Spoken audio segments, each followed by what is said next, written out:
En 1947, en los altos acantilados desde los que se domina el Mar Muerto, el mayor descubrimiento de manuscritos de la historia electrizó al mundo. Los manuscritos del Mar Muerto se escribieron en la época del nacimiento del cristianismo. Los eruditos casi no se podían creer su buena fortuna. Esperaban que finalmente pudiera haber pruebas del histórico Jesús.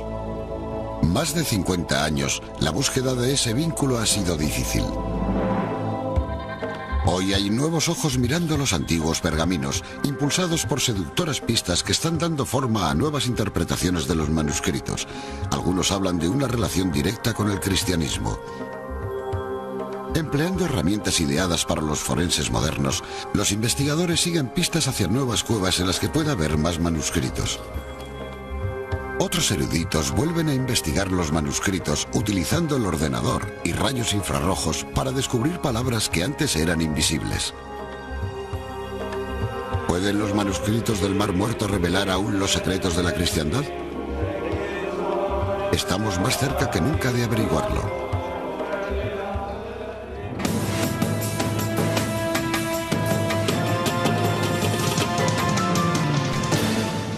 Los manuscritos del Mar Muerto.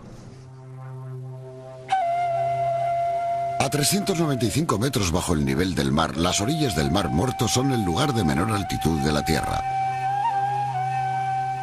Es espectacular debido a los acantilados que se alzan poco después.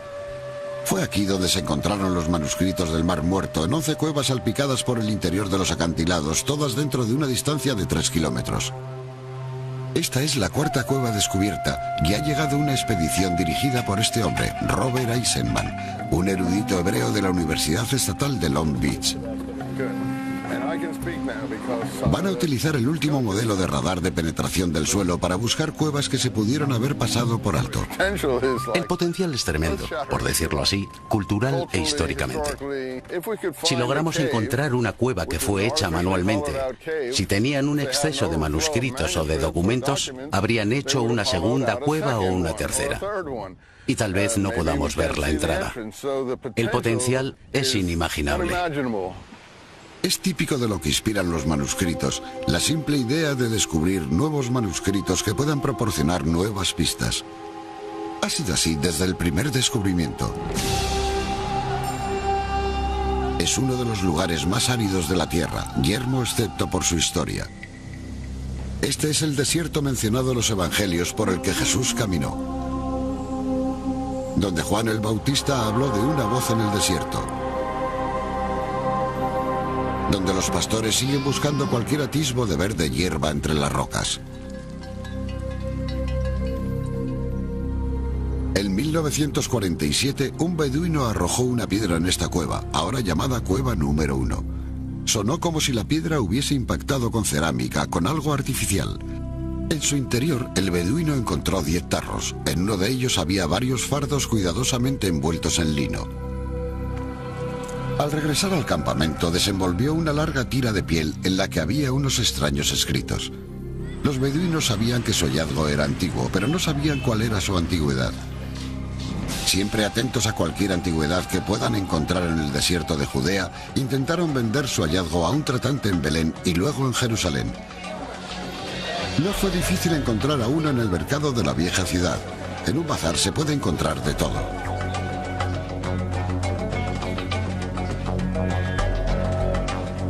En Jerusalén, a menudo resulta difícil distinguir lo nuevo de lo antiguo, y ese era el problema. No sabían su valor. ¿Serían falsos? El primer tratante se llamaba Kenda y no sabía lo que tenía. A los beduinos les pagó $100 por sus molestias y para que siguieran trayendo más. ¿Quién iba a imaginarse que estos sucios bultos hechos jirones representaban el mayor hallazgo de manuscritos de la historia y permitían atisbar las mentes de los judíos que hace 2000 años luchaban con las ideas religiosas del hervidero que suponían estas calles de Jerusalén? El descubrimiento de 1947 fue fácil comparado a los 50 años de lucha para descubrir qué era lo que significaban. En la cara del acantilado las lecturas son interesantes. Su objetivo es una zona adyacente a la Cueva 4, donde se encontró la mayor parte de los documentos. Lo interesante es que estamos filmando en la cara del acantilado. Esto podría ser un hueco, aunque no es la señal más clara que he visto de un hueco. La pequeña caja naranja envía rayos de radar a la mezcla de grava, lodo y arcilla para crear una imagen computarizada de lo que hay en el interior. La interpretación lo es todo, excepto conseguir una buena imagen. Para eso hace falta arrojo y maña. Vimos una enorme zona vacía en uno de los 3 salientes contiguos a la Cueva 4. Queremos saber con exactitud de qué saliente se trata y queremos ver si hay otra cueva como esa. Si hubiera otra cueva como la Cueva 4, en ella habría la mayor cantidad de manuscritos del Mar Muerto encontrados hasta la fecha.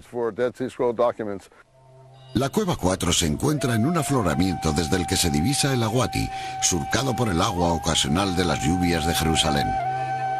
Es difícil entrar en ella. Hay que bajar para llegar a una cámara de unos 10 metros de largo. Como pueden ver, no es una cueva natural. Es una cueva vaciada artificialmente con el propósito de almacenar manuscritos en ella. Si se fijan, verán orificios donde probablemente tenían estantes igual que en una biblioteca moderna. Este fue el mayor filón de manuscritos del Mar Muerto. Es posible que aquí dentro hubiera unos 375.000 fragmentos de manuscritos amontonados casi hasta el techo, mezclados con guano, lodo, heces, ya saben, todo lo que puedan imaginar que se fue acumulando con el paso de los años. El equipo que descubrió la Cueva 4 se ofreció a pagar a los beduinos 30 piastras por cada centímetro cuadrado de manuscritos que encontraran. Fue un incentivo inadecuado. Rasgaron los manuscritos grandes en pequeños trozos para que les pagaran más. Pero ¿era esta cueva una biblioteca o un escondite en caso de apuro? James Van Der Kamp de la Universidad de Notre Dame forma parte del equipo que restaura los manuscritos. Es una cueva bastante grande y se podía leer en ella. Es un lugar cómodo para hacer algo así en ese clima. Además, es el lugar más cercano a los edificios y cuando los atacaban, o justo antes, es posible que depositaran aquí los manuscritos o que los arrojaran apresuradamente para protegerlos. Lo interesante son los textos más antiguos, los que llamamos sectarios o no bíblicos. Y tenemos unos 600 y pico. Y ahí es donde comienza el emocionante drama de interpretar lo que significan los manuscritos. Esta es la Cueva 4, la abuela de todas. Sabemos lo que decían los textos bíblicos. Eran copias de libros del Viejo Testamento. Pero los textos sectarios eran totalmente nuevos y proporcionaban información sobre las condiciones existentes en Judea que dieron origen al cristianismo. Las primeras lecturas apuntaban a grandes revelaciones. Esa sensación de asombro quedó reflejada en el primer noticiario sobre el descubrimiento. As exciting to man's imagination as outer space has been the recent discovery here in the Holy Land of ancient scrolls tightly rolled up and stored in caves along the shores of the Dead Sea. Scholars are still carefully studying their rich story of a religious community 2,000 years ago whose ideas seem to be the forerunners of Christianity. But the Dead Sea Scrolls are very old with many parts missing and must be treated with great care to preserve them and then studied with all the resources of the human mind. En la década de 1940, una de las dificultades era la confusa situación política. Las cuevas estaban en Jordania antes de que existiera el actual país de Israel. Mientras los documentos recorrían los barrios pobres de Jerusalén en busca de alguien que supiera su valor, estalló la guerra por la independencia de Israel.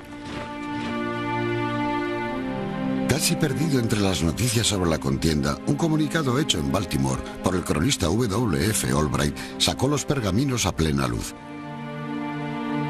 Dijo que eran de la época de los macabeos, de Herodes y por lo tanto de Jesús. Era el 12 de abril de 1948. La constante lucha en Israel no facilitó el estudio de los manuscritos. Y al saberse su verdadero valor, se buscaron más en los acantilados cercanos a la cueva donde se descubrieron. Aunque la Cueva 4 fue la más importante de todas, en las 11 cuevas descubiertas durante 10 años había manuscritos, lo que significó que muchos fragmentos circularan por el mercado negro de antigüedades. Antes de poder completar el rompecabezas tenían que conseguir todos los trozos que fuera posible. En 1954, un líder religioso sirio publicó un anuncio en el Wall Street Journal, poniendo en venta 4 manuscritos del Mar Muerto. El Estado de Israel los compró anónimamente por $250.000. ¿Valían ese dinero?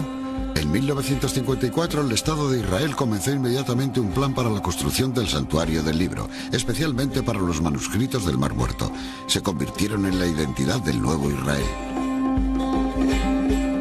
Los manuscritos contenían todos los libros del Antiguo Testamento, con la excepción del de Esther, un magnífico tesoro para el judaísmo, más antiguo incluso que la Biblia como la conocemos actualmente.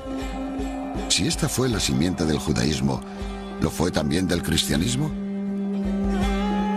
Desde el primer descubrimiento, todos sabían que un tesoro casi tan importante como los propios manuscritos sería encontrar en ellos una palabra: Jesús.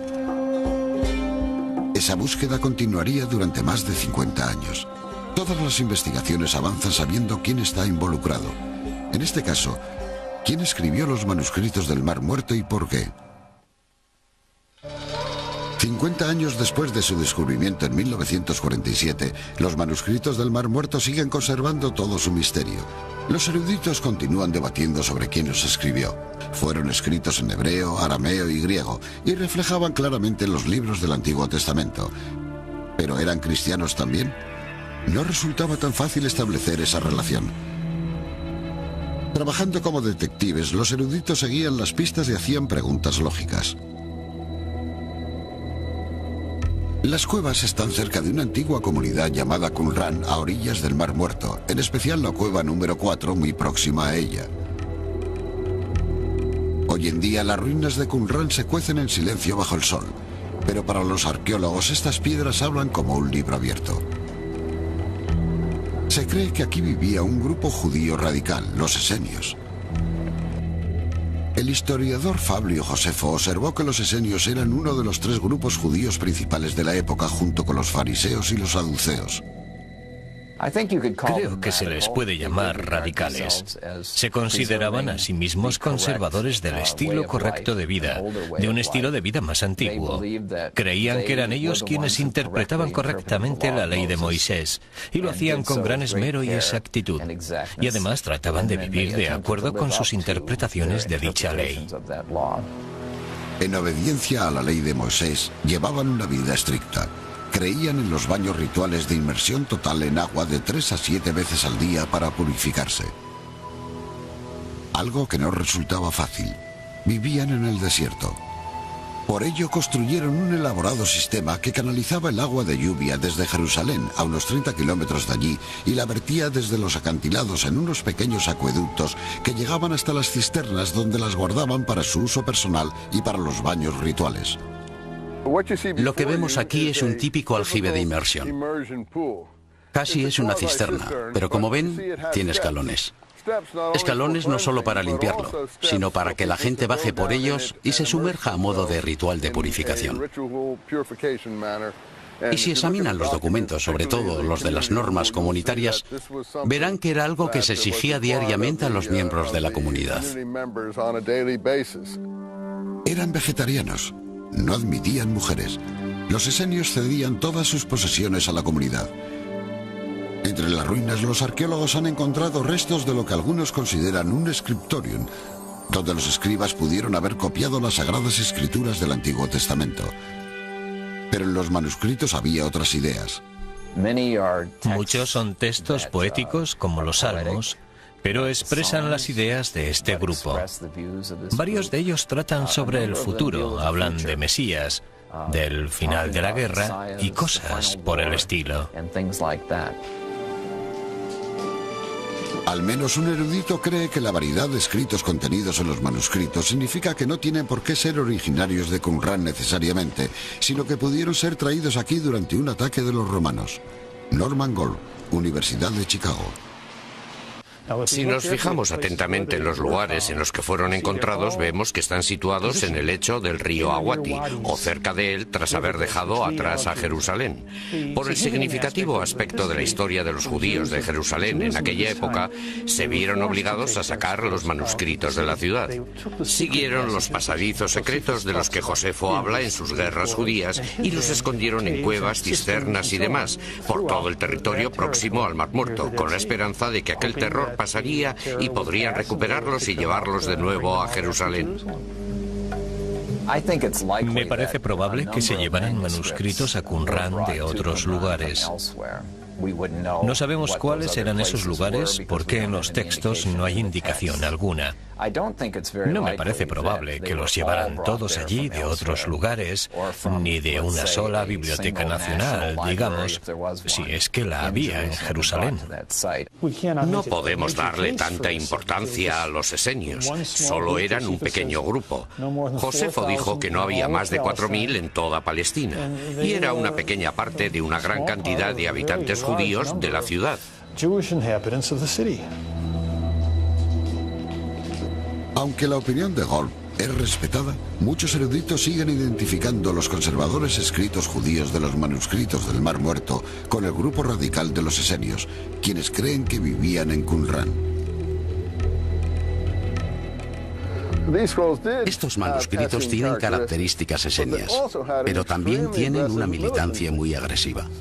Algunos han dicho que no son más que una colección de documentos. Estos escritos son coherentes de principio a fin. No hay un solo escrito contemporizador. No hay una doctrina acomodaticia. Ni uno solo aprueba la política romana o la política extranjera, de casarse con sobrinas, de la poligamia, de que el rey se casara con una mujer que no fuera judía. Todo eso se mantiene desde el principio hasta el fin. Esas son las investigaciones de los manuscritos por los historiadores durante 50 años, pero tanto si proceden de Jerusalén o de los esenios de Qumrán, son valiosos porque le dan un contexto histórico al siglo I de nuestra era. No se trata solo de que algunos esenios vivieran a orillas del Mar Muerto, es muchísimo más importante. Nos muestra el pensamiento del pueblo judío en un momento crucial de su historia. El período entre los 2 primeros siglos antes de Cristo y el siglo I de nuestra era fue una época de monumentales sucesos. Los romanos ocuparon Judea. Los judíos fomentaban la guerra. Los romanos quemaron el templo en el año 70 de nuestra era e incendiaron Jerusalén. Varios años después, 1000 rebeldes judíos o celotas se suicidan en la fortaleza que Herodes tenía envasada antes que rendirse al poder romano. Los judíos fueron aplastados. Habría una revuelta más entre los años 133 y 135 de nuestra era, pero volverían a ser derrotados por los romanos. Mientras todo eso acaecía, los pensadores judíos intentaban reconciliar sus creencias y la ley de Moisés con los constantes desastres que sufrían. Buena parte de ello está reflejada en los manuscritos sectarios del Mar Muerto. Hablan de Apocalipsis, de una guerra final, de mesías que vendrán a ayudar. Se nos ha concedido una bendición inimaginable. Nos han dado el cofre de un tesoro con unos 2.500 documentos del pasado. Las ideas que hay en ellos son tan impresionantes, elevan tanto el espíritu, son tan hermosas poéticamente, que a veces te quedas estupefacto ante la creatividad de aquella gente. Son ideas singulares, preciosas, y se puede ver de dónde procede el cristianismo. Por eso continúa la búsqueda de manuscritos en las afueras de Qumrán y en el interior de las propias palabras.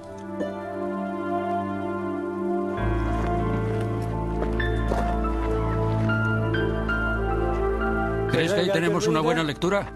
Richard Reeves y su hijo David manejan el radar de penetración del suelo. El sendero de papel para buscar el cristianismo a orillas del Mar Muerto. Tal vez estemos a punto de encontrar un filón. No ha sido una excavación fácil. El radar de penetración del suelo indicó la posibilidad de que aquí hubiera una cueva, pero no la han encontrado. ¿Tenéis algo en lo que se vea la sonda en la que hemos cavado? El suelo es muy duro, mucho más duro de lo que creíamos. No es solo piedra caliza y barro. Casi parece granito cuando se ponen a picar en él. Y hacerlo les está llevando varios días. Han examinado unos 2,5 metros sin encontrar entrada alguna, y el polvo cae como una cascada. ¿Qué es lo que causó el problema?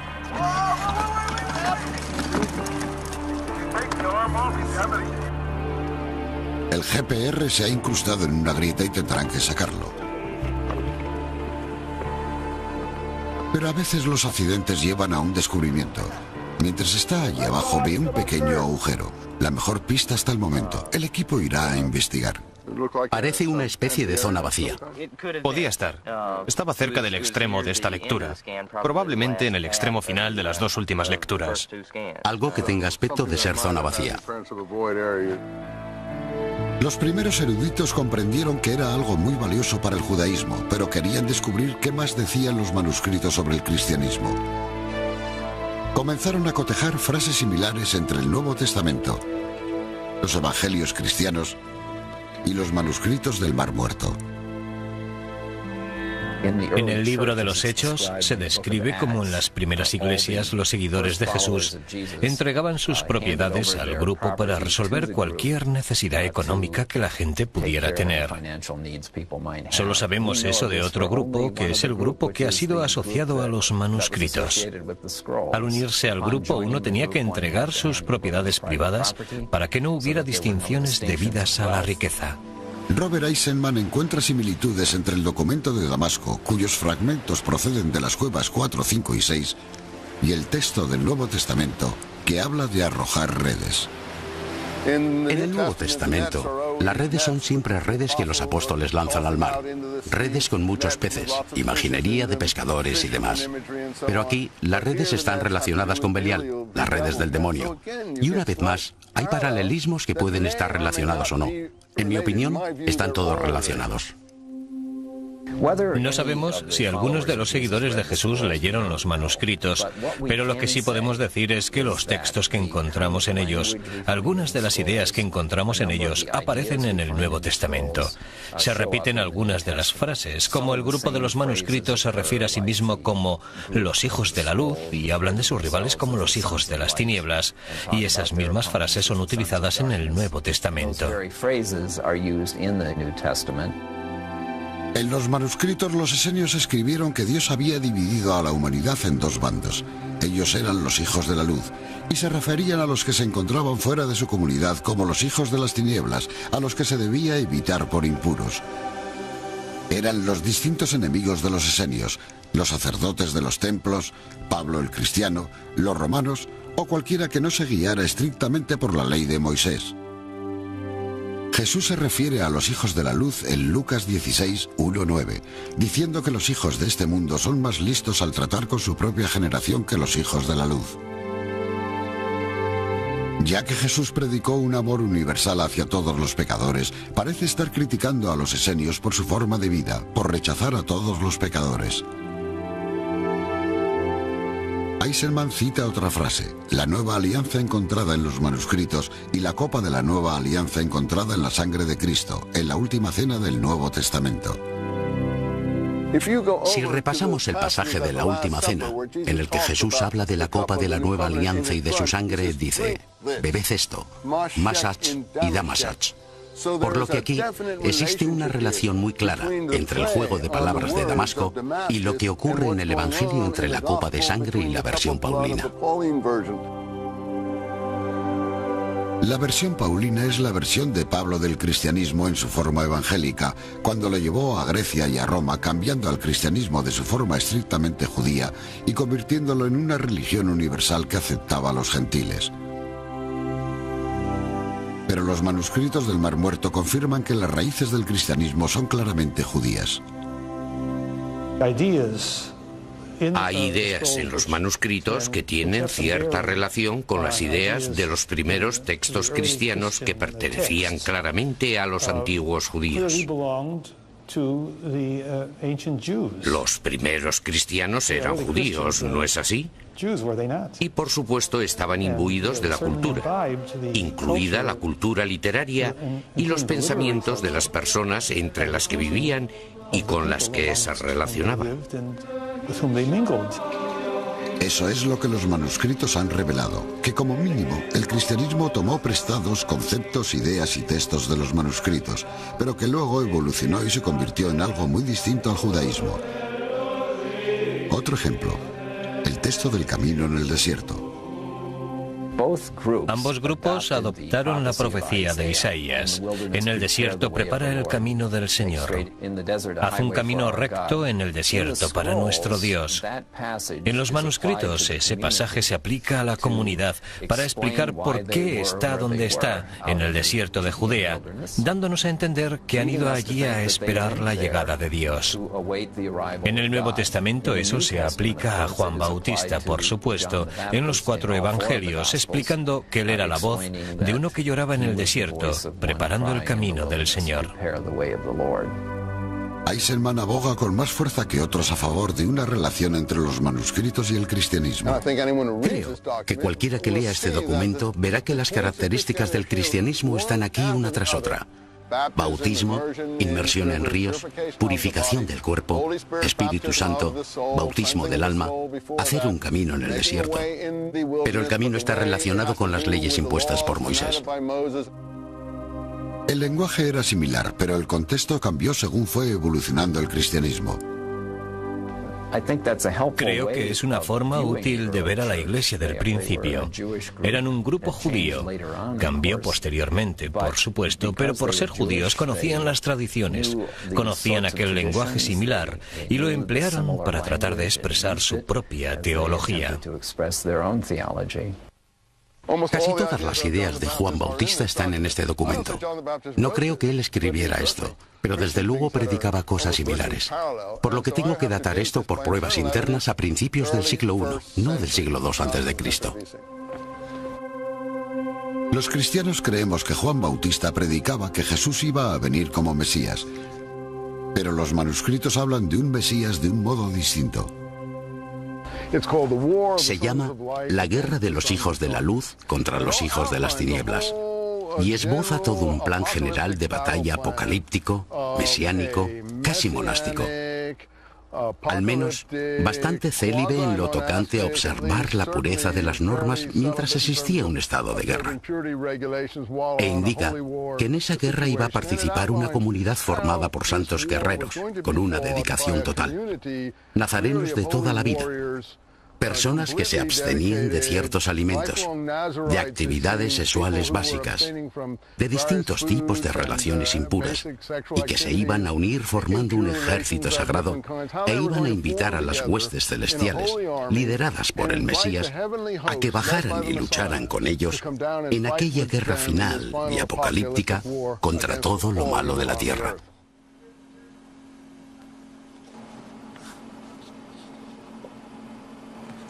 Algunos estudiosos de la Biblia interpretan eso como una predicción del futuro, pero la mayoría de los eruditos del Mar Muerto creen que es una interpretación de momentos actuales, de lucha contra un ejército de ocupación, los romanos, y cómo podían calmar la agitación política a la que se enfrentaban con su Dios.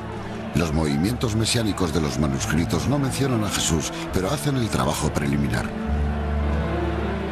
En el caso de los manuscritos de Qumran, tenemos pruebas de que esperaban la llegada de 2 Mesías, uno que sería descendiente de David y uno que sería un sacerdote. En el Nuevo Testamento, por supuesto, Jesús es el Mesías descendiente de David, según nos lo indican las genealogías de los Evangelios. Pero también tiene aspectos sacerdotales, sobre todo en el libro de los Hebreos. Los evangelios escritos tras la revuelta hebrea situaban a Jesús en el papel de Mesías. Los manuscritos del Mar Muerto hablan de otra cosa. Demuestra cómo luchaba. Y en esa lucha hay algo para cada uno de nosotros. La lucha de un pueblo que busca de un modo justo, un modo correcto de vivir, el buen camino. No es tan fácil y uno tiene que luchar por sus ideales. Y esa lucha se encuentra en los manuscritos. Mientras que el radar de penetración del suelo busca nuevas cuevas en las que pueda haber más manuscritos del Mar Muerto, se están utilizando otras modernas herramientas para desvelar los secretos que encierran los manuscritos. La primera tarea consiste en conservar las pruebas. Los escribas escribieron en pieles de animales llamadas pergaminos y en papel hecho de fibras de papiro. Algunos arqueólogos creen que en Anrum había un escritorium donde los escribas o escribanos trabajaban en largas mesas. Aunque algunos de los manuscritos de 2000 años de antigüedad se encuentran en un extraordinario estado, miles de otros fragmentos no lo están. En las oficinas del sótano del Museo de Israel, 3 científicos trabajan como neurocirujanos para salvarlos. Una tarea consiste en corregir los errores de editores anteriores que unieron los fragmentos con cinta adhesiva corriente. Ahora tienen que retirar la cola de los delicados fragmentos para poder conservarlos. Ahora no utilizamos esos materiales, así que hay que retirarla. Pero antes de hacerlo, tenemos que aplicar un tinte temporal de refuerzo por el otro lado. La piel de animal o pergamino todavía conserva su resistencia igual que lo ha hecho durante 2 milenios, pero las fibras vegetales están empezando a deteriorarse en el papiro. Hay que restaurarlos para poder leer lo que se escribió en ellos. El papiro está húmedo debido a algunas de las capas vegetales. Ahora esas capas están separadas y tengo que pegarlas. Estas mujeres trabajan aquí desde hace 10 años. La restauración ha sido continua desde que se descubrieron los manuscritos hace 50 años. Si el objetivo es poder ver lo que está escrito, el paso siguiente es saber lo que significa. Para ello hay que resolver el mayor rompecabezas del mundo. Esta es la prueba de rubín común. Recuerda una especie de marca de quemadura en una piedra. Bruce Ackerman es profesor colegiado de la Universidad de Sutter, California. Su equipo ha creado un software para limpiar los textos difíciles de leer. Muchas veces en los manuscritos del Mar Muerto, igual que en otras inscripciones antiguas, temas enteros de historia y de religión y de muchas otras cosas pueden variar según la lectura apropiada de una sola letra. Por lo que leyendo bien esa letra, se puede cambiar la historia. El profesor Sackerman se encuentra a menudo siguiendo la mano de un escritor de hace 2000 años. En un texto encontró un espacio en el que el escriba había borrado unas letras y lo había dejado en blanco. Pertenecía al libro de Job. Está claro que en un momento dado llegó un escriba y borró el texto. Se pueden ver algunos restos, pero lo borró. Es posible que hubiera copiado algo 2 veces. Al fin y al cabo, probablemente sea un documento que no está creando. Lo está copiando de un original, y como se trata del libro de Job, y yo sé lo que debería ir ahí, lo que hice fue tratar de tomar letras de otro lugar escritas por el mismo escriba y superponerlas para ver si encajaban en los espacios en blanco.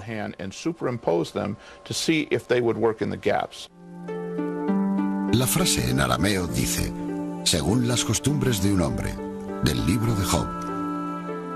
Al repasar el texto de la línea superior, Sackerman encuentra más texto borrado.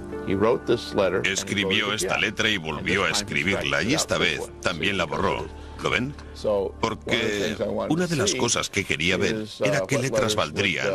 Y tomé esta letra de aquí e hice una segunda copia, y creo que eso fue lo que borró en ese lugar.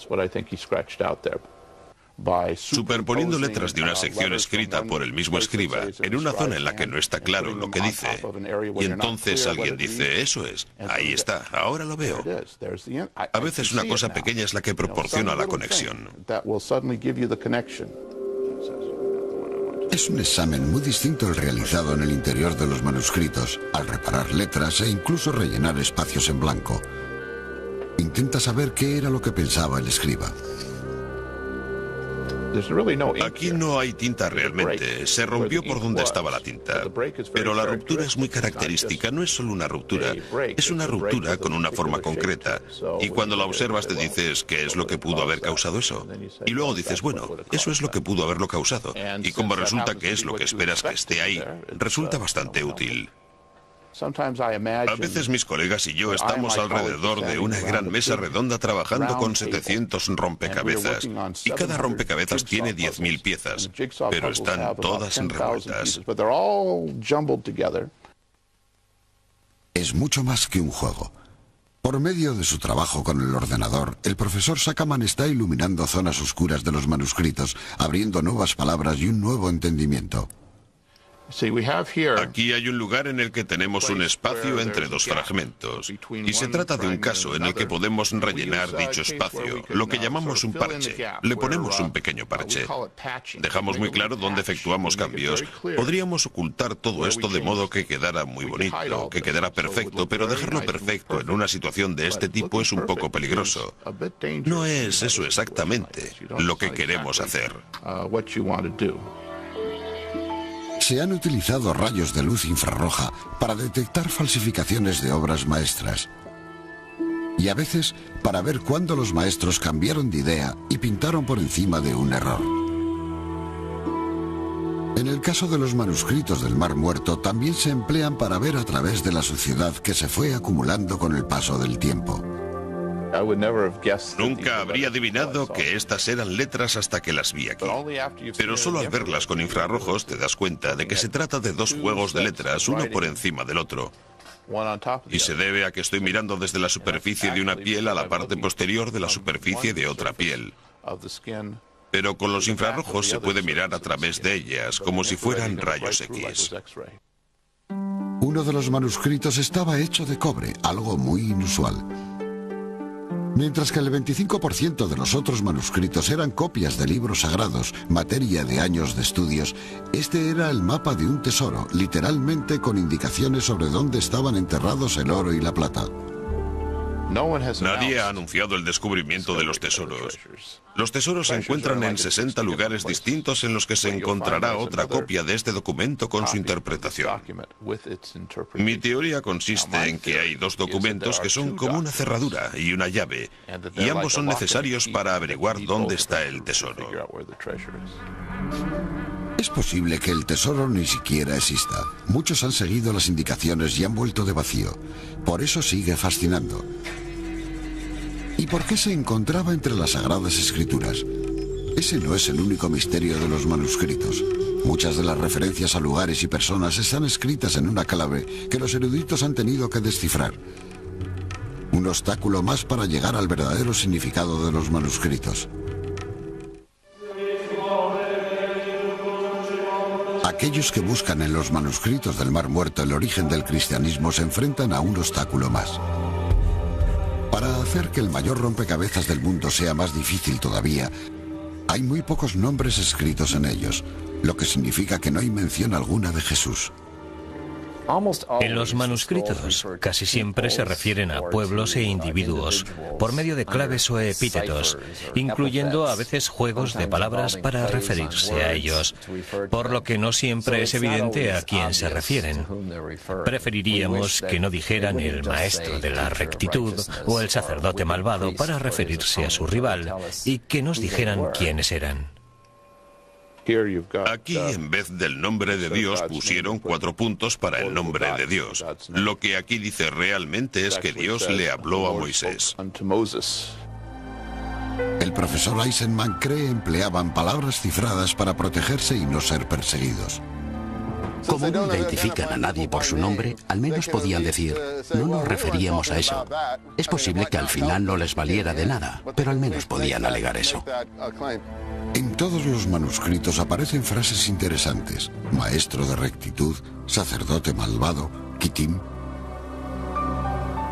Aunque los cristianos piensan rápidamente en Jesús o en Juan Bautista en esos términos, los historiadores creen que no se pueden aplicar a ellos. Lo más probable es que los escribas estuvieran describiendo a sus propios enemigos y no se refirieran a grandiosas ideas. Como ejemplo, se cree que el maestro de rectitud es el fundador de los esenios. El sacerdote malvado, alguien con quien no están de acuerdo, que está enseñando un mensaje diferente, pero no el cristianismo. No hay pruebas convincentes que demuestren eso. No hay ningún manuscrito humeante que te permita decir, está claro que este es un manuscrito que tuvo una influencia fundamental sobre Jesús, o Jesús estuvo allí e influyó en ellos, o estuvieron allí e influyeron en Jesús o en Pedro, o en cualquiera de los primeros cristianos. Ese es el consenso de los eruditos, pero en ese consenso también se admite que el verdadero valor de los manuscritos es la historia que le proporcionaron a un pueblo en un momento de grandes disturbios. Hubo 2 levantamientos judíos contra la ocupación romana de Palestina. 2 veces fueron derrotados los judíos y el sagrado templo de Salomón incendiado. No se le permitía sobrevivir a nadie que se resistiera a Roma. Los romanos les daban caza a todos, incluida Masada.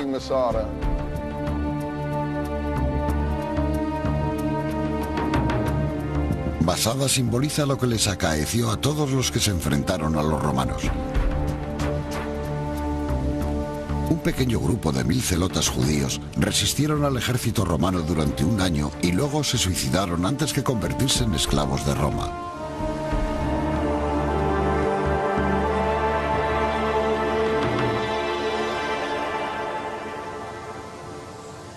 Los únicos grupos que sobrevivieron fueron los cristianos paulinos, que también alegan ser fariseos en un principio, aunque los evangelios se representan a sí mismos en contra de los fariseos, y en la figura de su Jesús como la representan ya al estilo paulino. Se refiere a la iglesia cristiana de San Pablo, que se convirtió aproximadamente cuando Jesús fue crucificado.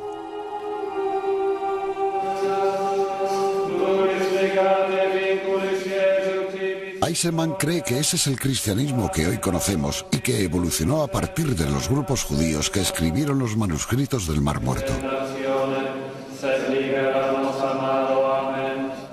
Pablo conoce a ese grupo. Fue preparado en él. Todo su vocabulario refleja su preparación en ese grupo con el que es evidente que tuvo desavenencias. Cuando Pablo y otros como él llevaron este material al extranjero, a un mundo grecorromano, dio un giro de 180 grados convirtiéndose en lo que ahora nos resulta más familiar, absorbiendo los elementos de la religión griega de misterio donde resultaron útiles como el culto a Osiris. Al fin y al cabo, y sí se parece mucho al nombre de Jesús. El cristianismo cambió, por supuesto, al estar compuesto principalmente por miembros que no eran judíos, y las tradiciones judías que había en él perdieron importancia. Esa fue la base, esos fueron los cimientos que estaban presentes y que no han desaparecido por completo del cristianismo. Pero hubo cambios en las distintas formas de pensar y la interpretación se hizo más importante, pero creció a partir de una base judía. Nos dejaron este tesoro escondido tras ellos. Ninguno pudo volver porque fueron exterminados, pero dejaron sus documentos. Y hemos tenido la suerte de haberlos descubierto en los siglos XX y XXI. Y ahora podemos hacer historia de verdad. La excavación está llegando a un final infructuoso. ¿Está en esta zona o en esa? Creo que está en esa. Si entras ahí, Carl, te puedes convertir en la persona más famosa del planeta durante 2 días. Si entras ahí, te harás famoso. Probablemente haya más manuscritos en otras cuevas, pero esta expedición no los ha encontrado. Traigámoslo y veamos.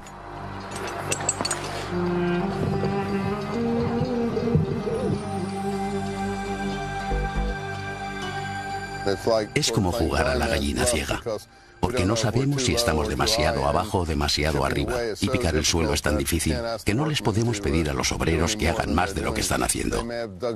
Pueden haber hecho el agujero demasiado abajo o demasiado arriba, pero hemos intentado sondear físicamente lo que vimos en las imágenes del radar, y hemos hecho todo lo posible, porque el trabajo ha sido extremadamente duro y estamos cansados. No se imaginan lo duros que son esos acantilados. La verdadera exploración continuará en el interior de los manuscritos y fragmentos, empleando tecnología forense para buscar nuevas palabras escondidas en las pieles de animales.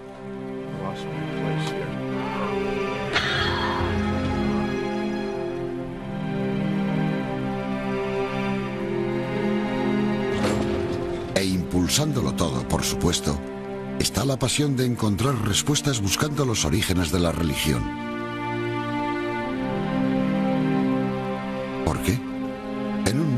moderno de viajes espaciales y ADN, la verdadera cuestión es cómo decidir cómo vivir con lo que una religión de 2000 años de antigüedad nos dice que creamos.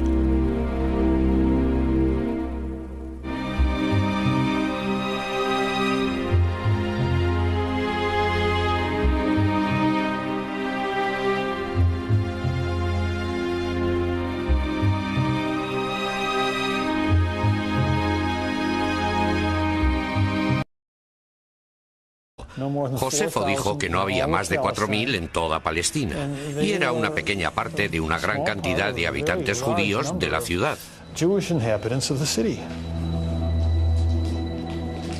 Aunque la opinión de Golb es respetada, muchos eruditos siguen identificando los conservadores escritos judíos de los manuscritos del Mar Muerto con el grupo radical de los esenios, quienes creen que vivían en Qumran. Estos manuscritos tienen características esenias, pero también tienen una militancia muy agresiva. Algunos han dicho que no son más que una colección de documentos. Estos escritos son coherentes de principio a fin. No hay un solo escrito contemporizador. No hay una doctrina acomodaticia. Ni uno solo aprueba la política romana o la política extranjera, de casarse con sobrinas, de la poligamia, de que el rey se casara con una mujer que no fuera judía. Todo eso se mantiene desde el principio hasta el fin. Esas son las investigaciones de los manuscritos por los historiadores durante 50 años, pero tanto si proceden de Jerusalén o de los esenios de Qumran, son valiosos porque le dan un contexto histórico al siglo I de nuestra era. No se trata solo de que algunos esenios vivieran a orillas del Mar Muerto, es muchísimo más importante. Nos muestra el pensamiento del pueblo judío en un momento crucial de su historia. El período entre los dos primeros siglos antes de Cristo y el siglo I de nuestra era fue una época de monumentales sucesos. Los romanos ocuparon Judea. Los judíos fomentaban la guerra. Los romanos quemaron el templo en el año 70 de nuestra era e incendiaron Jerusalén. Varios años después, 1000 rebeldes judíos o celotas se suicidan en la fortaleza que Herodes tenía envasada antes que rendirse al poder romano. Los judíos fueron aplastados. Habría una revuelta más entre los años 133 y 135 de nuestra era, pero volverían a ser derrotados por los romanos. Mientras todo eso acaecía, los pensadores judíos intentaban reconciliar sus creencias y la ley de Moisés con los constantes desastres que sufrían. Buena parte de ello está reflejada en los manuscritos sectarios del Mar Muerto. Hablan de Apocalipsis, de una guerra final, de mesías que vendrán a ayudar. Se nos ha concedido una bendición inimaginable.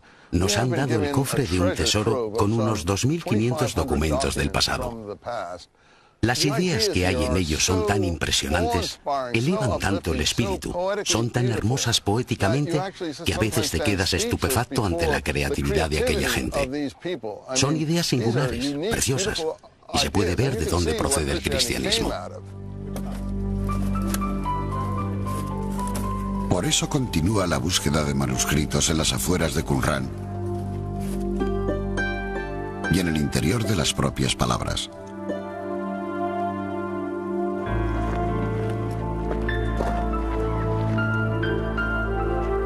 ¿Crees que ahí tenemos una buena lectura? Richard Reeves y su hijo David manejan el radar de penetración del suelo. El sendero de papel para buscar el cristianismo a orillas del Mar Muerto. Tal vez estemos a punto de encontrar un filón. No ha sido una excavación fácil. El radar de penetración del suelo indicó la posibilidad de que aquí hubiera una cueva, pero no la han encontrado. ¿Tenéis algo en lo que se vea la sonda en la que hemos cavado? El suelo es muy duro, mucho más duro de lo que creíamos. No es solo piedra caliza y barro. Casi parece granito cuando se ponen a picar en él. Y hacerlo les está llevando varios días. Han examinado unos 2,5 metros sin encontrar entrada alguna, y el polvo cae como una cascada. ¿Qué es lo que causó el problema?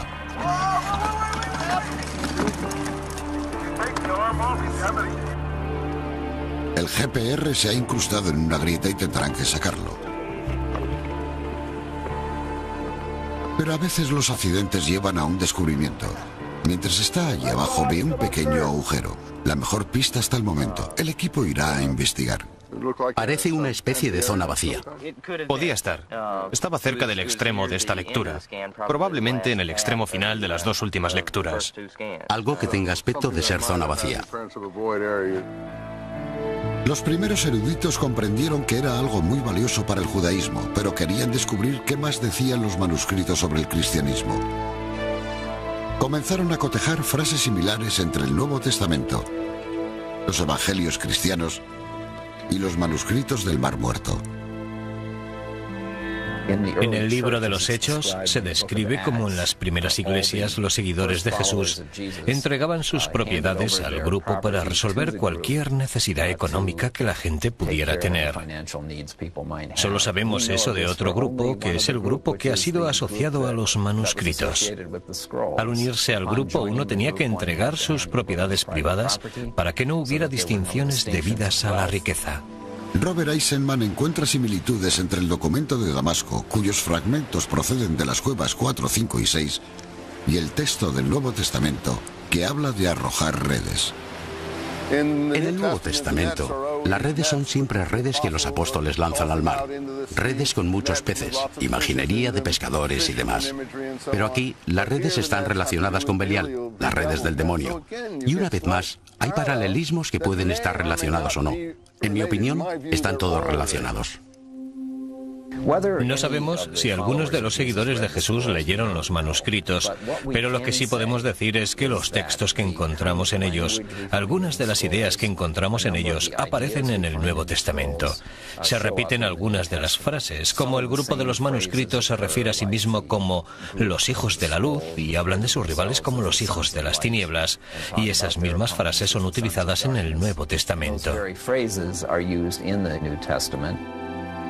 En los manuscritos los esenios escribieron que Dios había dividido a la humanidad en dos bandos. Ellos eran los hijos de la luz, y se referían a los que se encontraban fuera de su comunidad como los hijos de las tinieblas, a los que se debía evitar por impuros. Eran los distintos enemigos de los esenios, los sacerdotes de los templos, Pablo el cristiano, los romanos o cualquiera que no se guiara estrictamente por la ley de Moisés. Jesús se refiere a los hijos de la luz en Lucas 16, 1-9, diciendo que los hijos de este mundo son más listos al tratar con su propia generación que los hijos de la luz. Ya que Jesús predicó un amor universal hacia todos los pecadores, parece estar criticando a los esenios por su forma de vida, por rechazar a todos los pecadores. Eisenman cita otra frase, la nueva alianza encontrada en los manuscritos y la copa de la nueva alianza encontrada en la sangre de Cristo, en la última cena del Nuevo Testamento. Si repasamos el pasaje de la última cena, en el que Jesús habla de la copa de la nueva alianza y de su sangre, dice, bebed esto, Masach y Damasach. Por lo que aquí existe una relación muy clara entre el juego de palabras de Damasco y lo que ocurre en el Evangelio entre la copa de sangre y la versión paulina. La versión paulina es la versión de Pablo del cristianismo en su forma evangélica, cuando lo llevó a Grecia y a Roma, cambiando al cristianismo de su forma estrictamente judía y convirtiéndolo en una religión universal que aceptaba a los gentiles. Pero los manuscritos del Mar Muerto confirman que las raíces del cristianismo son claramente judías. Hay ideas en los manuscritos que tienen cierta relación con las ideas de los primeros textos cristianos que pertenecían claramente a los antiguos judíos. Los primeros cristianos eran judíos, ¿no es así? Y por supuesto estaban imbuidos de la cultura, incluida la cultura literaria y los pensamientos de las personas entre las que vivían y con las que se relacionaban. Eso es lo que los manuscritos han revelado, que como mínimo el cristianismo tomó prestados conceptos, ideas y textos de los manuscritos, pero que luego evolucionó y se convirtió en algo muy distinto al judaísmo. Otro ejemplo, el texto del camino en el desierto. Ambos grupos adoptaron la profecía de Isaías. En el desierto prepara el camino del Señor. Haz un camino recto en el desierto para nuestro Dios. En los manuscritos, ese pasaje se aplica a la comunidad para explicar por qué está donde está, en el desierto de Judea, dándonos a entender que han ido allí a esperar la llegada de Dios. En el Nuevo Testamento eso se aplica a Juan Bautista, por supuesto, en los 4 evangelios, explicando que él era la voz de uno que lloraba en el desierto, preparando el camino del Señor. Eisenman aboga con más fuerza que otros a favor de una relación entre los manuscritos y el cristianismo.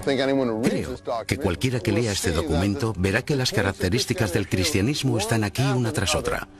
Bautismo, inmersión en ríos, purificación del cuerpo, Espíritu Santo, bautismo del alma, hacer un camino en el desierto. Pero el camino está relacionado con las leyes impuestas por Moisés.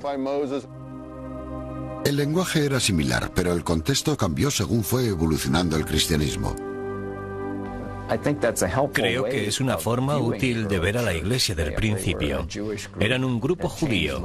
Cambió posteriormente, por supuesto, pero por ser judíos conocían las tradiciones, conocían aquel lenguaje similar y lo emplearon para tratar de expresar su propia teología.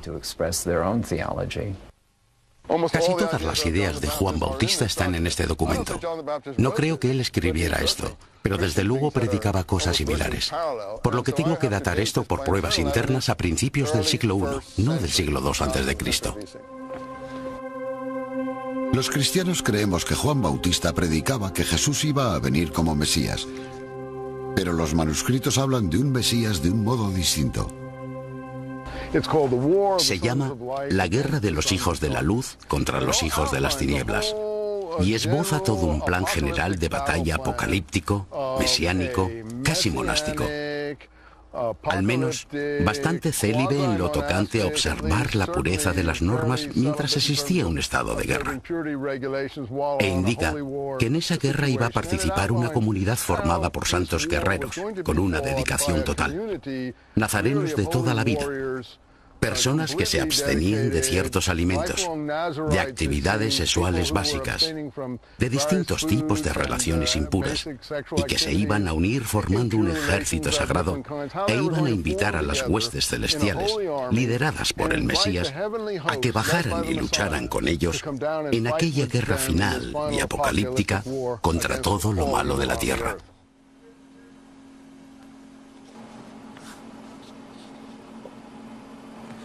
Algunos estudiosos de la Biblia interpretan eso como una predicción del futuro, pero la mayoría de los eruditos del Mar Muerto creen que es una interpretación de momentos actuales, de lucha contra un ejército de ocupación, los romanos, y cómo podían calmar la agitación política a la que se enfrentaban con su Dios. Los movimientos mesiánicos de los manuscritos no mencionan a Jesús, pero hacen el trabajo preliminar. En el caso de los manuscritos de Qumran, tenemos pruebas de que esperaban la llegada de 2 Mesías, uno que sería descendiente de David y uno que sería un sacerdote. En el Nuevo Testamento, por supuesto, Jesús es el Mesías descendiente de David, según nos lo indican las genealogías de los Evangelios. Pero también tiene aspectos sacerdotales, sobre todo en el libro de los Hebreos. Los evangelios escritos tras la revuelta hebrea situaban a Jesús en el papel de Mesías. Los manuscritos del Mar Muerto hablan de otra cosa. Demuestra cómo luchaban. Y en esa lucha hay algo para cada uno de nosotros. La lucha de un pueblo que busca de un modo justo, un modo correcto de vivir, el buen camino. No es tan fácil y uno tiene que luchar por sus ideales. Y esa lucha se encuentra en los manuscritos. Mientras que el radar de penetración del suelo busca nuevas cuevas en las que pueda haber más manuscritos del Mar Muerto, se están utilizando otras modernas herramientas para desvelar los secretos que encierran los manuscritos. La primera tarea consiste en conservar las pruebas. Los escribas escribieron en pieles de animales llamadas pergaminos y en papel hecho de fibras de papiro. Algunos arqueólogos creen que en Anrum había un escritorium donde los escribas o escribanos trabajaban en largas mesas. Aunque algunos de los manuscritos de 2000 años de antigüedad se encuentran en un extraordinario estado, miles de otros fragmentos no lo están. En las oficinas del sótano del Museo de Israel, 3 científicos trabajan como neurocirujanos para salvarlos. Una tarea consiste en corregir los errores de editores anteriores que unieron los fragmentos con cinta adhesiva corriente. Ahora tienen que retirar la cola de los delicados fragmentos para poder conservarlos. Ahora no utilizamos esos materiales, así que hay que retirarla. Pero antes de hacerlo, tenemos que aplicar un tinte temporal de refuerzo por el otro lado. La piel de animal o pergamino todavía conserva su resistencia igual que lo ha hecho durante 2 milenios, pero las fibras vegetales están empezando a deteriorarse en el papiro. Hay que restaurarlos para poder leer lo que se escribió en ellos. El papiro está húmedo debido a algunas de las capas vegetales. Ahora esas capas están separadas y tengo que pegarlas. Estas mujeres trabajan aquí desde hace 10 años. La restauración ha sido continua desde que se descubrieron los manuscritos hace 50 años. Si el objetivo es poder ver lo que está escrito, el paso siguiente es saber lo que significa. Para ello hay que resolver el mayor rompecabezas del mundo. Esta es la prueba de rubín común. Recuerda una especie de marca de quemadura en una piedra. Bruce Ackerman es profesor colegiado de la Universidad de Sutter, California. Su equipo ha creado un software para limpiar los textos difíciles de leer. Muchas veces en los manuscritos del Mar Muerto, igual que en otras inscripciones antiguas, temas enteros de historia y de religión y de muchas otras cosas pueden variar según la lectura apropiada de una sola letra. Por lo que leyendo bien esa letra, se puede cambiar la historia. El profesor Ackerman se encuentra a menudo siguiendo la mano de un escritor de hace 2000 años. En un texto encontró un espacio en el que el escriba había borrado unas letras y lo había dejado en blanco. Pertenecía al libro de Job. Está claro que en un momento dado llegó un escriba y borró el texto. Se pueden ver algunos restos, pero lo borró. Es posible que hubiera copiado algo 2 veces. Al fin y al cabo, probablemente sea un documento que no está creando. Lo está copiando de un original, y como se trata del libro de Job, y yo sé lo que debería ir ahí, lo que hice fue tratar de tomar letras de otro lugar escritas por el mismo escriba y superponerlas para ver si encajaban en los espacios en blanco.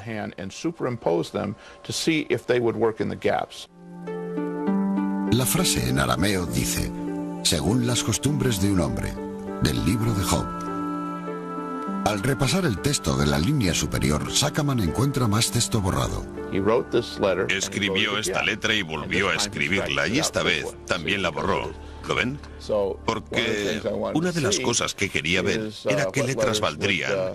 Y tomé esta letra de aquí e hice una segunda copia, y creo que eso fue lo que borró en ese lugar. Superponiendo letras de una sección escrita por el mismo escriba en una zona en la que no está claro lo que dice, y entonces alguien dice, eso es, ahí está, ahora lo veo. A veces una cosa pequeña es la que proporciona la conexión. Es un examen muy distinto al realizado en el interior de los manuscritos, al reparar letras e incluso rellenar espacios en blanco. Intenta saber qué era lo que pensaba el escriba. Aquí no hay tinta realmente, se rompió por donde estaba la tinta. Pero la ruptura es muy característica, no es solo una ruptura, es una ruptura con una forma concreta. Y cuando la observas te dices, ¿qué es lo que pudo haber causado eso? Y luego dices, bueno, eso es lo que pudo haberlo causado. Y como resulta que es lo que esperas que esté ahí, resulta bastante útil. A veces mis colegas y yo estamos alrededor de una gran mesa redonda trabajando con 700 rompecabezas, y cada rompecabezas tiene 10.000 piezas, pero están todas revueltas. Es mucho más que un juego. Por medio de su trabajo con el ordenador, el profesor Ackerman está iluminando zonas oscuras de los manuscritos, abriendo nuevas palabras y un nuevo entendimiento. Aquí hay un lugar en el que tenemos un espacio entre dos fragmentos, y se trata de un caso en el que podemos rellenar dicho espacio, lo que llamamos un parche. Le ponemos un pequeño parche. Dejamos muy claro dónde efectuamos cambios. Podríamos ocultar todo esto de modo que quedara muy bonito, que quedara perfecto, pero dejarlo perfecto en una situación de este tipo es un poco peligroso. No es eso exactamente lo que queremos hacer. Se han utilizado rayos de luz infrarroja para detectar falsificaciones de obras maestras. Y a veces para ver cuándo los maestros cambiaron de idea y pintaron por encima de un error. En el caso de los manuscritos del Mar Muerto también se emplean para ver a través de la suciedad que se fue acumulando con el paso del tiempo. Nunca habría adivinado que estas eran letras hasta que las vi aquí. Pero solo al verlas con infrarrojos te das cuenta de que se trata de dos juegos de letras, uno por encima del otro. Y se debe a que estoy mirando desde la superficie de una piel a la parte posterior de la superficie de otra piel. Pero con los infrarrojos se puede mirar a través de ellas, como si fueran rayos X. Uno de los manuscritos estaba hecho de cobre, algo muy inusual.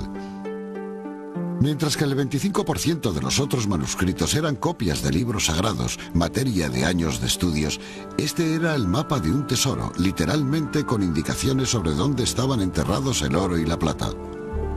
Nadie ha anunciado el descubrimiento de los tesoros. Los tesoros se encuentran en 60 lugares distintos en los que se encontrará otra copia de este documento con su interpretación. Mi teoría consiste en que hay dos documentos que son como una cerradura y una llave, y ambos son necesarios para averiguar dónde está el tesoro. Es posible que el tesoro ni siquiera exista. Muchos han seguido las indicaciones y han vuelto de vacío. Por eso sigue fascinando. ¿Y por qué se encontraba entre las Sagradas Escrituras? Ese no es el único misterio de los manuscritos. Muchas de las referencias a lugares y personas están escritas en una clave que los eruditos han tenido que descifrar. Un obstáculo más para llegar al verdadero significado de los manuscritos. Aquellos que buscan en los manuscritos del Mar Muerto el origen del cristianismo se enfrentan a un obstáculo más. Para hacer que el mayor rompecabezas del mundo sea más difícil todavía, hay muy pocos nombres escritos en ellos, lo que significa que no hay mención alguna de Jesús. En los manuscritos casi siempre se refieren a pueblos e individuos por medio de claves o epítetos, incluyendo a veces juegos de palabras para referirse a ellos, por lo que no siempre es evidente a quién se refieren. Preferiríamos que no dijeran el maestro de la rectitud o el sacerdote malvado para referirse a su rival y que nos dijeran quiénes eran. Aquí, en vez del nombre de Dios, pusieron 4 puntos para el nombre de Dios. Lo que aquí dice realmente es que Dios le habló a Moisés. El profesor Eisenman cree empleaban palabras cifradas para protegerse y no ser perseguidos. Como no identifican a nadie por su nombre, al menos podían decir, no nos referíamos a eso. Es posible que al final no les valiera de nada, pero al menos podían alegar eso. En todos los manuscritos aparecen frases interesantes. Maestro de rectitud, sacerdote malvado, Kitim. Aunque los cristianos piensan rápidamente en Jesús o en Juan Bautista en esos términos, los historiadores creen que no se pueden aplicar a ellos. Lo más probable es que los escribas estuvieran describiendo a sus propios enemigos y no se refirieran a grandiosas ideas. Como ejemplo, se cree que el maestro de rectitud es el fundador de los esenios. El sacerdote malvado, alguien con quien no están de acuerdo, que está enseñando un mensaje diferente, pero no el cristianismo. No hay pruebas convincentes que demuestren eso. No hay ningún manuscrito humeante que te permita decir, está claro.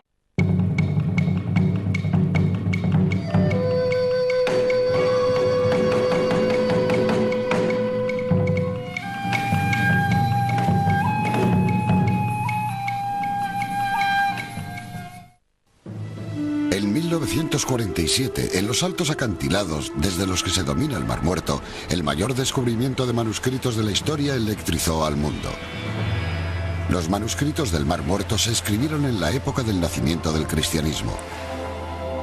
Los eruditos casi no se podían creer su buena fortuna. Esperaban que finalmente pudiera haber pruebas del histórico Jesús. Más de 50 años, la búsqueda de ese vínculo ha sido difícil. Hoy hay nuevos ojos mirando los antiguos pergaminos, impulsados por seductoras pistas que están dando forma a nuevas interpretaciones de los manuscritos. Algunos hablan de una relación directa con el cristianismo. Empleando herramientas ideadas para los forenses modernos, los investigadores siguen pistas hacia nuevas cuevas en las que pueda haber más manuscritos. Otros eruditos vuelven a investigar los manuscritos utilizando el ordenador y rayos infrarrojos para descubrir palabras que antes eran invisibles. ¿Pueden los manuscritos del Mar Muerto revelar aún los secretos de la cristiandad? Estamos más cerca que nunca de averiguarlo.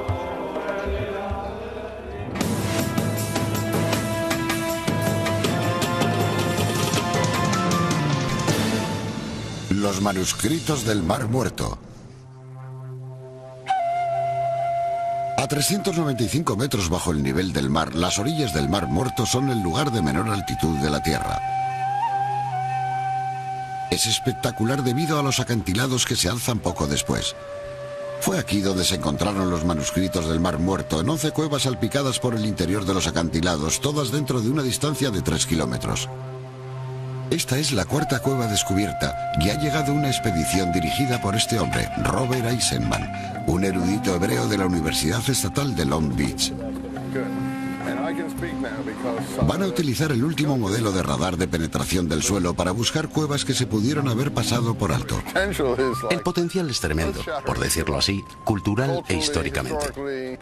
Si logramos encontrar una cueva que fue hecha manualmente, si tenían un exceso de manuscritos o de documentos, habrían hecho una segunda cueva o una tercera. Y tal vez no podamos ver la entrada. El potencial es inimaginable. Es típico de lo que inspiran los manuscritos, la simple idea de descubrir nuevos manuscritos que puedan proporcionar nuevas pistas. Ha sido así desde el primer descubrimiento. Es uno de los lugares más áridos de la Tierra, yermo excepto por su historia. Este es el desierto mencionado en los Evangelios por el que Jesús caminó, donde Juan el Bautista habló de una voz en el desierto, donde los pastores siguen buscando cualquier atisbo de verde hierba entre las rocas. En 1947, un beduino arrojó una piedra en esta cueva, ahora llamada Cueva número 1. Sonó como si la piedra hubiese impactado con cerámica, con algo artificial. En su interior, el beduino encontró 10 tarros. En uno de ellos había varios fardos cuidadosamente envueltos en lino. Al regresar al campamento, desenvolvió una larga tira de piel en la que había unos extraños escritos. Los beduinos sabían que su hallazgo era antiguo, pero no sabían cuál era su antigüedad. Siempre atentos a cualquier antigüedad que puedan encontrar en el desierto de Judea, intentaron vender su hallazgo a un tratante en Belén y luego en Jerusalén. No fue difícil encontrar a uno en el mercado de la vieja ciudad. En un bazar se puede encontrar de todo.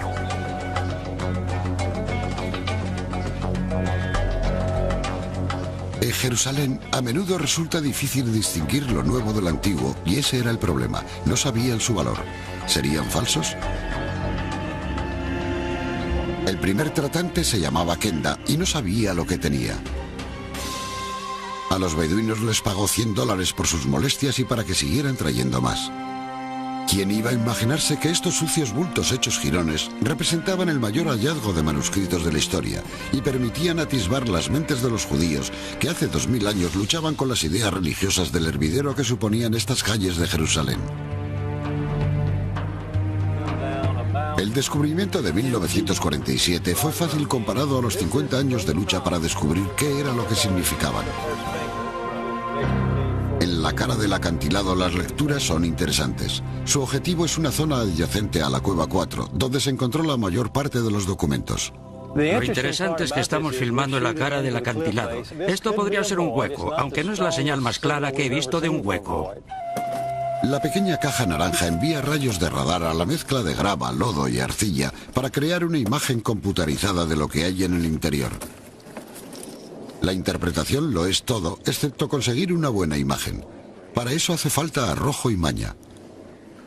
Vimos una enorme zona vacía en uno de los 3 salientes contiguos a la cueva 4. Queremos saber con exactitud de qué saliente se trata y queremos ver si hay otra cueva como esa. Si hubiera otra cueva como la cueva 4, en ella habría la mayor cantidad de manuscritos del Mar Muerto encontrados hasta la fecha. La cueva 4 se encuentra en un afloramiento desde el que se divisa el Aguati, surcado por el agua ocasional de las lluvias de Jerusalén. Es difícil entrar en ella. Hay que bajar para llegar a una cámara de unos 10 metros de largo. Como pueden ver, no es una cueva natural.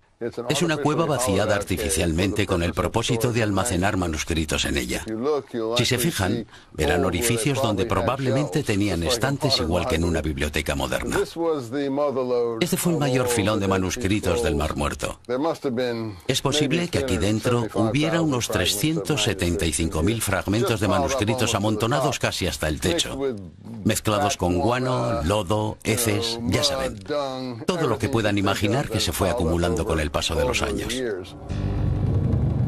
El equipo que descubrió la cueva 4 se ofreció a pagar a los beduinos 30 piastras por cada centímetro cuadrado de manuscritos que encontraran. Fue un incentivo inadecuado. Rasgaron los manuscritos grandes en pequeños trozos para que les pagaran más. Pero ¿era esta cueva una biblioteca o un escondite en caso de apuro? James Van Der Kamp de la Universidad de Notre Dame forma parte del equipo que restaura los manuscritos. Es una cueva bastante grande y se podía leer en ella. Es un lugar cómodo para hacer algo así en ese clima. Además, es el lugar más cercano a los edificios y cuando los atacaban, o justo antes, es posible que depositaran aquí los manuscritos o que los arrojaran apresuradamente para protegerlos. Lo interesante son los textos más antiguos, los que llamamos sectarios o no bíblicos. Y tenemos unos 600 y pico. Y ahí es donde comienza el emocionante drama de interpretar lo que significan los manuscritos. Esta es la cueva 4, la abuela de todas. Sabemos lo que decían los textos bíblicos. Eran copias de libros del Viejo Testamento, pero los textos sectarios eran totalmente nuevos y proporcionaban información sobre las condiciones existentes en Judea que dieron origen al cristianismo. Las primeras lecturas apuntaban a grandes revelaciones. Esa sensación de asombro quedó reflejada en el primer noticiario sobre el descubrimiento.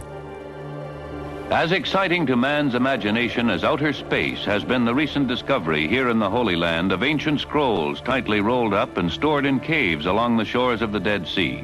Scholars are still carefully studying their rich story of a religious community 2,000 years ago whose ideas seem to be the forerunners of Christianity. But the Dead Sea Scrolls are very old with many parts missing and must be treated with great care to preserve them and then studied with all the resources of the human mind. En la década de 1940, una de las dificultades era la confusa situación política. Las cuevas estaban en Jordania antes de que existiera el actual país de Israel. Mientras los documentos recorrían los barrios pobres de Jerusalén en busca de alguien que supiera su valor, estalló la guerra por la independencia de Israel. Casi perdido entre las noticias sobre la contienda, un comunicado hecho en Baltimore por el cronista W.F. Albright sacó los pergaminos a plena luz. Dijo que eran de la época de los Macabeos, de Herodes y por lo tanto de Jesús. Era el 12 de abril de 1948. La constante lucha en Israel no facilitó el estudio de los manuscritos. Y al saberse su verdadero valor, se buscaron más en los acantilados cercanos a la cueva donde se descubrieron.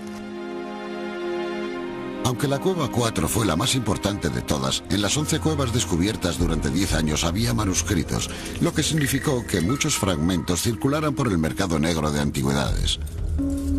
Antes de poder completar el rompecabezas tenían que conseguir todos los trozos que fuera posible. En 1954, un líder religioso sirio publicó un anuncio en el Wall Street Journal, poniendo en venta 4 manuscritos del Mar Muerto. El Estado de Israel los compró anónimamente por $250.000. ¿Valían ese dinero? En 1954, el Estado de Israel comenzó inmediatamente un plan para la construcción del santuario del libro, especialmente para los manuscritos del Mar Muerto. Se convirtieron en la identidad del nuevo Israel. Los manuscritos contenían todos los libros del Antiguo Testamento, con la excepción del de Esther, un magnífico tesoro para el judaísmo, más antiguo incluso que la Biblia como la conocemos actualmente. Si esta fue la simiente del judaísmo, ¿lo fue también del cristianismo? Desde el primer descubrimiento, todos sabían que un tesoro casi tan importante como los propios manuscritos sería encontrar en ellos una palabra: Jesús. Esa búsqueda continuaría durante más de 50 años. Todas las investigaciones avanzan sabiendo quién está involucrado. En este caso, ¿quién escribió los manuscritos del Mar Muerto y por qué? 50 años después de su descubrimiento en 1947, los manuscritos del Mar Muerto siguen conservando todo su misterio. Los eruditos continúan debatiendo sobre quién los escribió. Fueron escritos en hebreo, arameo y griego, y reflejaban claramente los libros del Antiguo Testamento. ¿Pero eran cristianos también? No resultaba tan fácil establecer esa relación. Trabajando como detectives, los eruditos seguían las pistas y hacían preguntas lógicas. Las cuevas están cerca de una antigua comunidad llamada Qumran, a orillas del Mar Muerto, en especial la cueva número 4, muy próxima a ella. Hoy en día las ruinas de Qumran se cuecen en silencio bajo el sol, pero para los arqueólogos estas piedras hablan como un libro abierto. Se cree que aquí vivía un grupo judío radical, los esenios. El historiador Fabio Josefo observó que los esenios eran uno de los 3 grupos judíos principales de la época, junto con los fariseos y los saduceos. Creo que se les puede llamar radicales. Se consideraban a sí mismos conservadores del estilo correcto de vida, de un estilo de vida más antiguo. Creían que eran ellos quienes interpretaban correctamente la ley de Moisés, y lo hacían con gran esmero y exactitud. Y además trataban de vivir de acuerdo con sus interpretaciones de dicha ley. En obediencia a la ley de Moisés, llevaban una vida estricta.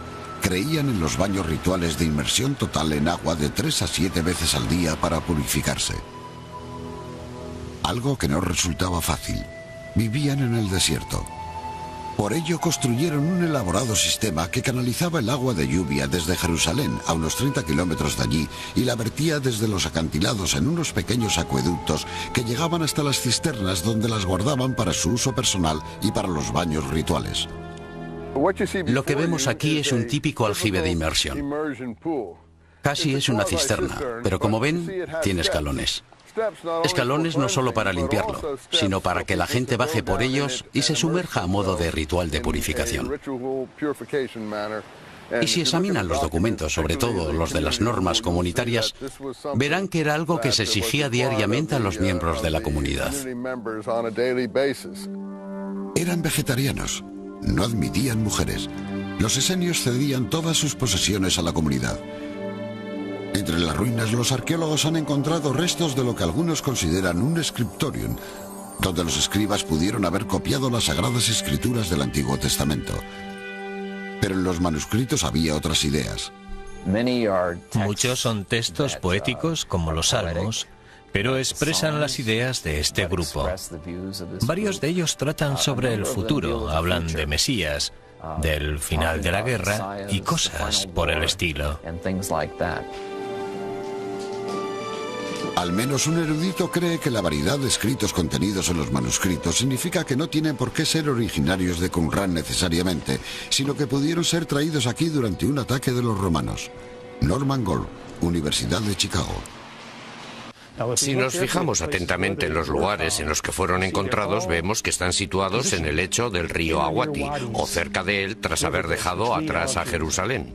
Por el significativo aspecto de la historia de los judíos de Jerusalén en aquella época, se vieron obligados a sacar los manuscritos de la ciudad.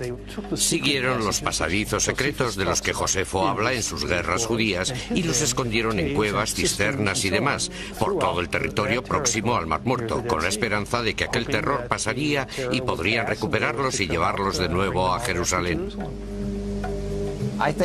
Me parece probable que se llevaran manuscritos a Qumran de otros lugares.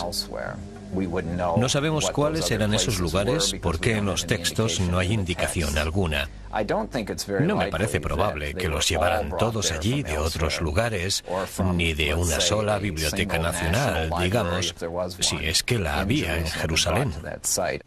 No podemos darle tanta importancia a los esenios. Solo eran un pequeño grupo.